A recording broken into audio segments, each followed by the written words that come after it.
কালামুল্লাহ শরীফের তেলাওয়াত, পবিত্র কুরআনে পাকের তেলাওয়াত আপনাদের কেমন লেগেছে? কি আপনারা কি আমাদের সাথে রাগ করেছেন? কি রাগ করেছেন? বিয়ে বাড়িতে মাহফিল দেওয়ার কি আপনি কি রাগ করেছেন নাকি? তো মহব্বত নিয়ে বলুন, পবিত্র কালামুল্লাহ শরীফের তেলাওয়াত আপনাদের কেমন লেগেছে?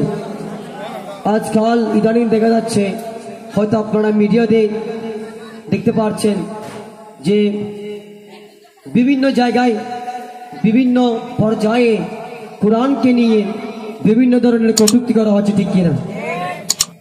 মুসলমান বলুন, বিধর্মী বলুন, আজকে কোরআন পাককে নিয়ে যার যেমন ইচ্ছা তেমন কথা বলতেছে, ঠিক কিনা?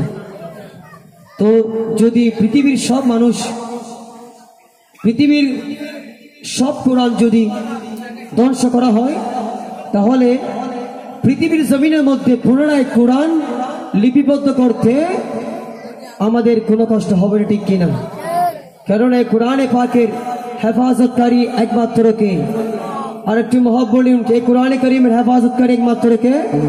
সেজন্য একজন বিধর্মী কবি, মুসলমান নয়, উনি একজন বিধর্মী, উনি একদিন মিডিয়াতে আসলেন চ্যানেল আইয়ের মধ্যে, যখন এই কোরআন পাককে নিয়ে যখন কটূক্তি করা হচ্ছিল, তখন তাকে লাইভ প্রোগ্রামের মধ্যে একজন দর্শক ওনাকে প্রশ্ন করলেন কোরআনে পাক নিয়ে। সুবহানাল্লাহ বলুন। উনি শুনে শুনে কত সুন্দরভাবে জবাব দিচ্ছেন, কি যদি আগুন লেগে ধ্বংস হয় পৃথিবীর সব বইয়ের দোকান, পৃথিবীর সব বইয়ের দোকান, তবু বিশ্ব থেকে হারাবে না পবিত্র কোরআন, ঠিক কিনা?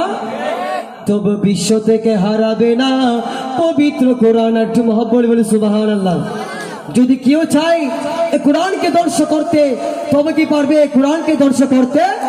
কেননা এই কোরআনে কারীমের হেফাজতকারী একমাত্র কে? আর একটু মহব্বত বলুন, কোরআনে কারীমের হেফাজতকারী একমাত্র কে? আর কি করে করবে কোরআন ধ্বংস?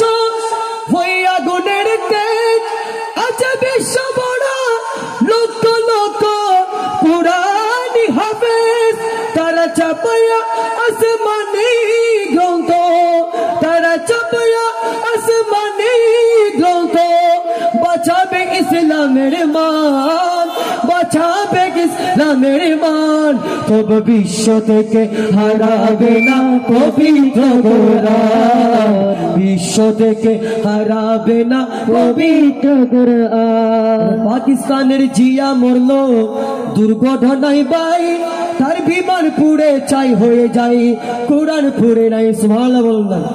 তৎকালীন যুগে পাকিস্তানের সামরিক বাহিনীর প্রধান ছিল মেজর জিয়াউদ্দিন। উনি একদিন উড়োজাহাজ করে প্লেনের মধ্যে দিয়ে একদিন উনি সফরে যাচ্ছিলেন, হঠাৎ করে ওনার বিমানটা বিধ্বস্ত হয়ে যায়, ওটা পুরো বিমান সহ উনি সহ কি পুড়ে ছাই হয়ে যায়। কিন্তু ওই মেজর জিয়াউদ্দিনের পকেটের মধ্যে একটা ছোট্ট মিনি কোরআন ছিল, সেই কোরআনের একটি অক্ষরও আগুন জ্বালাতে পারে না। সুবহানাল্লাহ বলুন। তাই কবি বলেন, ওরে পাকিস্তানের জিয়া মরল দুর্ঘটনায় ভাই, তার বিমান পড়ে যায় গয়ে যায়, কোরআন পড়ে নাই, কোরআন যেমনি ছিল তেমনি আছে, কোরআন যেমনি ছিল তেমনি আছে, একটি শব্দ হয়নি ম্লান, বিশ্ব থেকে হারাবে না পবিত্র কোরআন, বিশ্ব থেকে